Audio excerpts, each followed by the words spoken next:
Salutations, everybody. Could you please welcome Steve.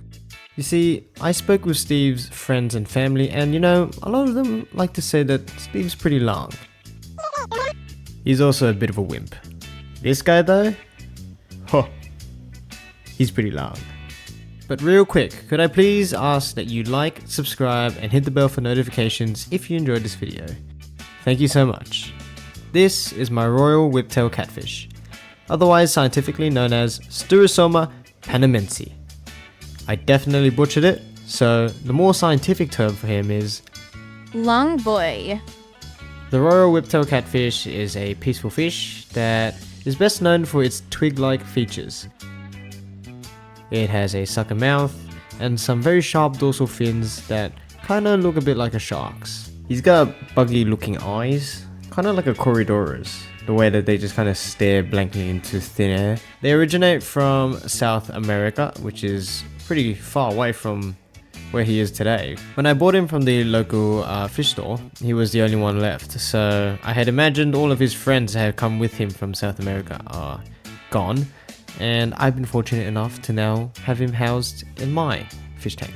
As I pan the camera down slowly, you will see that the black and white color extends throughout his body. As you can see, the twig-like features that I mentioned earlier are quite evident because his tail is not super thick. So although this fish does get quite long, which 20 plus centimeters for fish is pretty dang long, the fish is not very big. As you would have noticed from all the clips so far, he does have whips at the end of his tail, which makes sense because his name is the whiptail catfish. He does swear that in the water every so often, usually when I get too close or when I'm intruding in his space.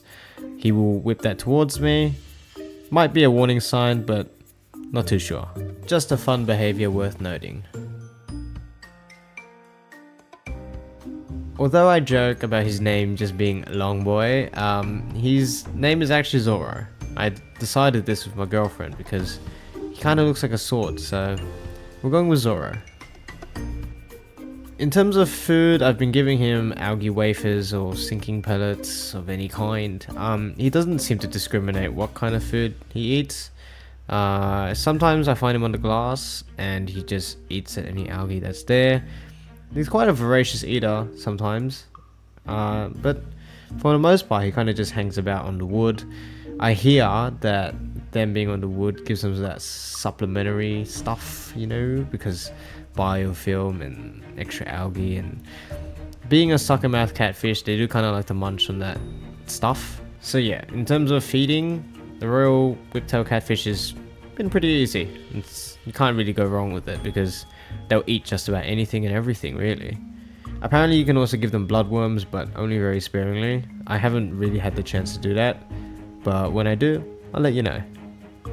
Zorro does do a cultural dance, is what I like to call it, every so often. He basically just jumps around like this. Like, we don't know where he's going, but he just kind of bounces around. It's pretty cool. It's pretty funny too. Thankfully, the whiptail catfish is, like I said, a peaceful fish, so he gets along with all the others. This is the footage of him with a coolie loach. He doesn't seem to mind him too much.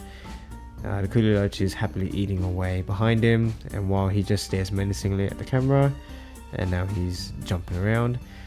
You can also see Sky. Sky is now in this tank instead of Book for reasons. But yeah, typically I've had no problems with him interacting with other fish, so that's a major plus, especially when he gets very big one day, so I don't have to worry about it too much.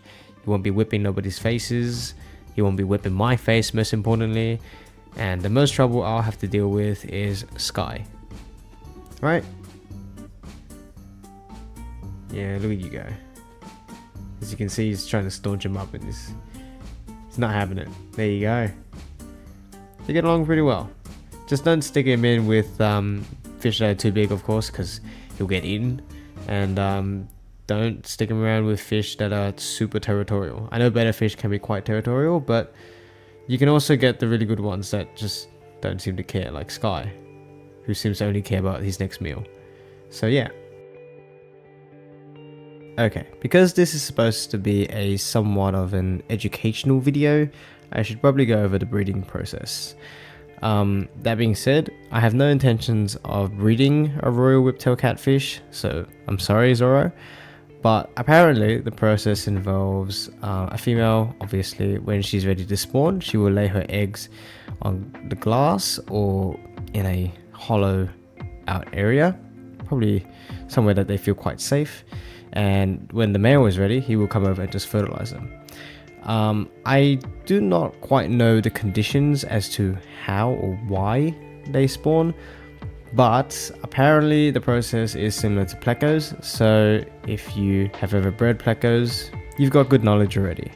Now that I've got all the content I feel like I wanted to cover out of the way, I would like to now end the video. Thank you so much for sitting through this whole little information video, I'd like to call it, about my new catfish. I hope you like him as much as I do, and that you have an awesome day. Again, if you liked what you saw and dig what I post, please like, subscribe, and hit the bell for notifications. I really appreciate you all, and I will see you guys in the next video. Thank you, and bye bye.